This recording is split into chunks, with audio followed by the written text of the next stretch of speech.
3.14 pi has something to do with our topic today. As I was going through the birthday list, plural, I came across today's moment in history. Happy holidays from Chef Nobly. Today's birthday is Elbert Frank Cox, who was an American mathematician. Mr. Cox was the first black person in history to receive a PhD in mathematics, which was earned from Cornell University in 1925. I came across Mr. Cox and was fascinated in his life story. Grab some donuts and manja. Early in Mr. Cox's life, being born in Evansville, Indiana, his father, Johnson D. Cox, was a teacher, active in his local church as well. He grew up with his parents, maternal grandmother, and 2 brothers. Mr. Cox went to a segregated college with inadequate resources. He was offered a scholarship to play violin at Prague Conservatoire of Music.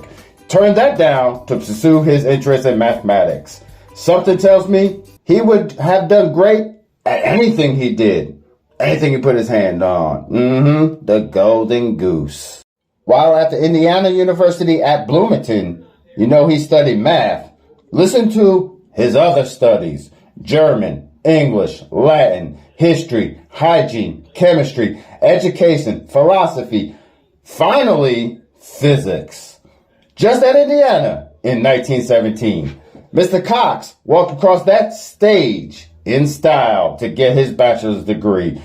Between college, Mr. Cox joined the U.S. Army to fight in France during World War I from 1918 to 1919.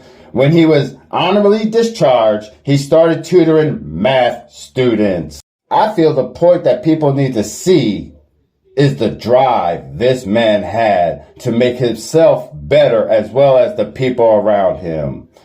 In Henderson, Kentucky, he started to pursue a career in teaching, a math professor at the local high school. Then in the autumn of 1919, he was appointed as a professor in physics, chemistry, and biology at Shaw University in Raw, North Kakalaki. Also the chairman of the Department of Natural Science. Told you, the golden goose. He would be employed till 1922. In December 1921, he applied for a graduate scholarship at Cornell University, one of 7 American universities with a doctoral program in mathematics. One of his references wrote a letter stating, to overcome the boundaries Mr. Cox had to overcome to get here, you be wise to enroll the student at your college.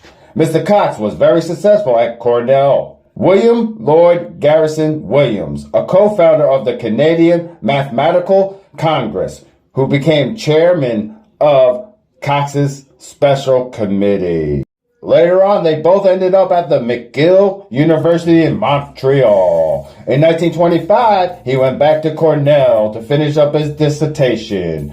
During the spring of that year, the polynomial solutions of the difference equation of parentheses x plus 1 parentheses plus b times f parentheses x parentheses equals pi parentheses x parentheses.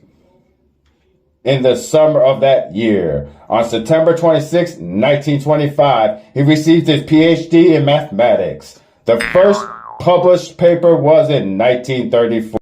Now that was just his dedication and hard work at college. On September 16, 1925, Mr. Cox began teaching mathematics and physics at the then all-black, poorly funded West Virginia State College. Professors with PhDs were uncommon at this school during this time period. I found this interesting though. His salary at this time period was $1,800 a month in 1925, which would be $28,000 as of 2022. Finally, in 1929, Mr. Cox moved him and his newly family to Washington, D.C. to join the facility of Howard University. I truly enjoyed this research I did today. Yes, I could have went back there and told you about his struggles with you-know-who and doing you-know-what with the name we shouldn't be talking about with you-know-what. But that's never the point I want to make on this channel. I want it to be more uplifting, more positive. I'd rather see how he took all of that negativity at that time and decided to prove everyone wrong by being the best person he could be. So happy birthday, Mr. Cox. I really enjoyed your story. Thank you. That's been Chef Nobly, still throwing confetti at you. Manja manja. It's my birthday, I must spend